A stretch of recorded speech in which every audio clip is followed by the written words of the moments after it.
Chapter है general और इसमें टॉपिक है इनकम। ये बहुत ही रेयर स्कूलों में पेपर में पूछी जाती है, बट फिर भी हमें पता होना चाहिए कि अगर इनकम की एंट्री आती है तो कैसे करनी है। छोटे छोटे से 2 पॉइंट है और सिर्फ एग्जाम्पल के लिए 2 पॉइंट है। इसके लिए टी एस ग्रेवाल से क्वेश्चन करने का कोई फ़ायदा नहीं है। सिंपल से 2 पॉइंट है, यहीं पे पढ़ लो, इनफ है। ठीक है ना। चलो, सबसे पहले इनकम की पहचान कैसी होगी? रिसीव से। किससे पहचान होगी? देखो, जैसे एक्सपेंस की पहचान पेड से होती है, ऐसे ही इनकम की पहचान किससे होती है? रिसीव से। वहाँ पे एक्सेप्शन 3 थी, यहाँ पे एक्सेप्शन सिर्फ 1 है। अगर रिसीव के आगे पर्सन है फिर वो इनकम नहीं है, फिर वो रिसीविंग कहलाती है। क्या कहलाती है? रिसीविंग। और रिसीविंग और पेमेंट की एक अलग सी वीडियो है, वहाँ पे हेडिंग में चेक कर लेना रिसीविंग और पेमेंट की। तो ध्यान रखना, रिसीव वर्ड इनकम की पहचान तो है, बट अगर उसके आगे पर्सन है फिर वो इनकम का पॉइंट नहीं है, फिर वो रिसीविंग का पॉइंट है। ठीक है ना।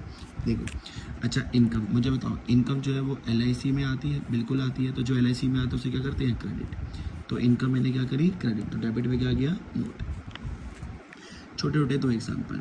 रिसीव, अच्छा कौन सा वर्ड मिल गया मुझे? रिसीव। मेरे दिमाग में आया इनकम, क्योंकि आइडेंटिफिकेशन ही है और आगे कोई पर्सन भी नहीं है, तो इसका मतलब वो इनकम का पॉइंट है, क्योंकि अगर आगे पर्सन आएगा तो फिर वो रिसीविंग बनती है। बट फिलहाल आगे पर्सन कोई भी नहीं है, कोई पर्सन का नाम नहीं है, तो फिर ये क्या होगी? इनकम। इनकम मेरी हमेशा क्या होती है? क्रेडिट। इनकम ध्यान रखना हमेशा क्रेडिट, एक्सपेंस हमेशा डेबिट। ये इनकम का पॉइंट है तो क्रेडिट। और इनकम का नाम क्या है? To interest.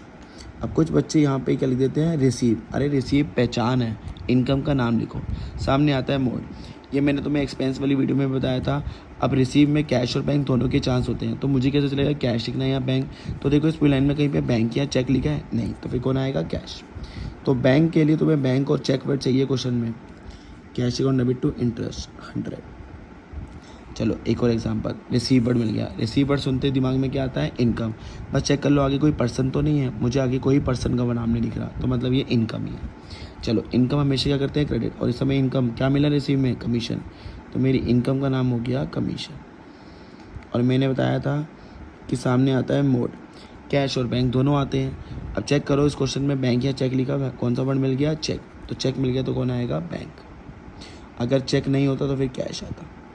बस ये छोटे छोटे से 2 एग्जांपल, ये पेपर में थोड़े कम आते हैं। एक बार को फिर भी एक्सपेंस आ जाता है, बट इनकम बहुत ही कम आता है। बट हाँ, लेजर अगर आता है तो लेजर में 11 पॉइंट आ सकते हैं, तो इसलिए ये एंट्री आना जरूरी है, क्योंकि लेजर में सिंपल एंट्री आती है लेजर बनाने के लिए। ठीक है ना।